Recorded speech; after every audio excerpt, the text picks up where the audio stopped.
अस्सलामुअलैकुम वरहमतुल्लाहि वबरकातुहू। उम्मीद है आप सब खैरियत से होंगे। आज से हम एक नई इस्लामी डॉक्यूमेंट्री सीरीज़ का आगाज़ कर रहे हैं जिसमें हम कुरान और सीरत के उन लम्हात को समझेंगे जो हमारी ज़िंदगियों को बदलने की ताकत रखते हैं। चलो शुरू करते हैं। खामोश मक्का की गलियां, रात की सयाही और एक सवाल जो सदियों से गूंज रहा है, क्या वाकई मोहम्मद सल्लल्लाहु अलैहि वसल्लम का नाम मिटने वाला था?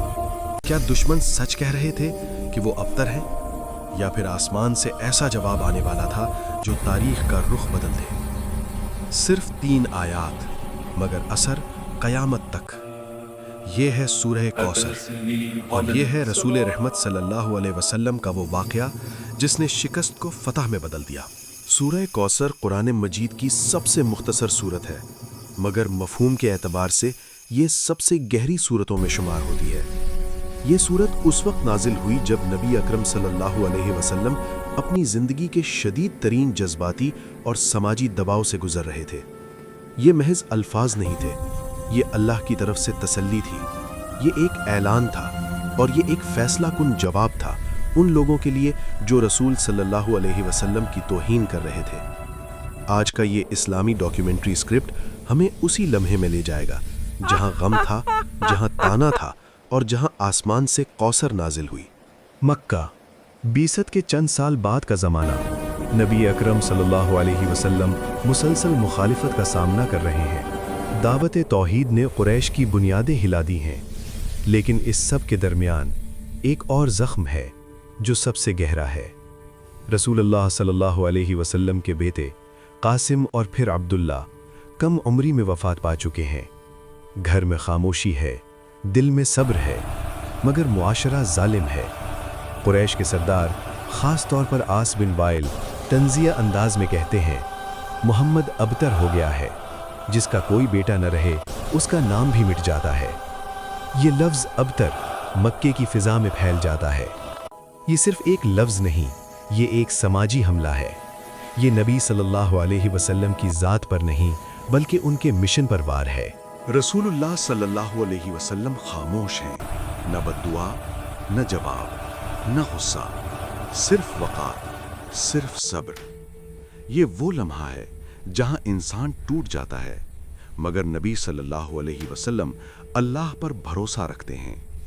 इसी दौरान वही का दरवाज़ा खुलता है, जिब्राइल अमीन नाजिल होते हैं, फ़िज़ा बदल जाती है, खामोशी में एक नूर उतरता है और अल्लाह ताला फरमाता है, इन्ना आतैना कल कौसर।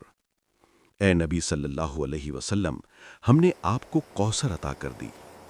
ये जुमला सिर्फ तसल्ली नहीं, ये एक ऐलान है।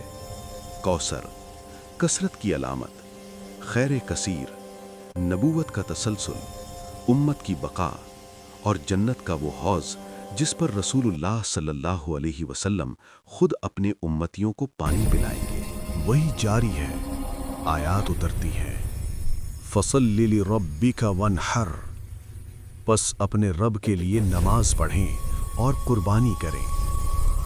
ये पैगाम वाज़ेह है, गम के लम्हे में सजदा, ताने के जवाब में इबादत, और फिर आखिरी आयत जो तारीख का फैसला लिख देती है, इन्न शानिअका हुवल अबतर, यकीनन आपका दुश्मन ही बेनामो निशान रहेगा।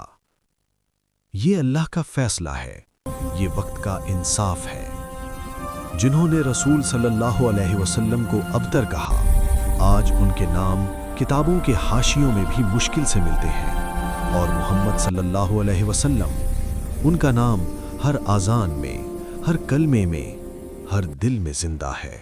सदियां गुजर जाती हैं, मक्का से मदीना, मदीना से दुनिया, इस्लाम फैलता है, उम्मत बढ़ती है। रसूल अल्लाह की बेटियां हज़रत फ़ातिमा के ज़रिए आपकी नस्ल जारी रहती है।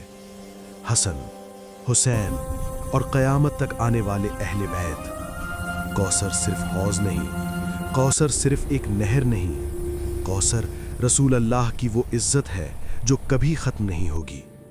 ये इस बात का सबूत है कि अल्लाह के नबी को दुनिया के मयार से नहीं परखा जा सकता। ज़रा तसव्वुर कीजिए, क़यामत का दिन, सूरज करीब, प्यास शदीद, اور ایک حوض چمکتا ہوا، چاند سے زیادہ سفید۔ رسول اللہ صلی اللہ علیہ وسلم وہاں موجود ہیں۔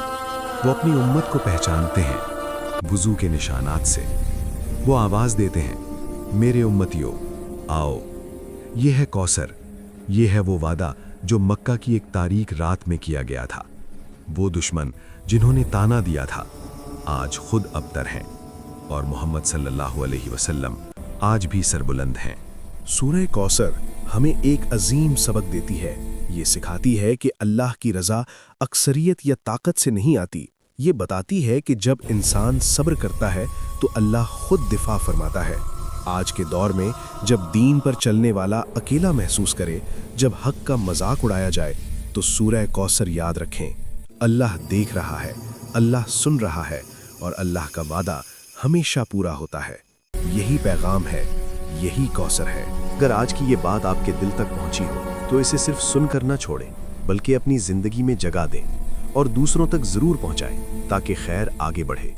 اللہ ہمیں قرآن کو سمجھنے اور اس پر عمل کرنے کی توفیق عطا فرمائے۔ آمین۔ اگلی قسط تک اللہ حافظ۔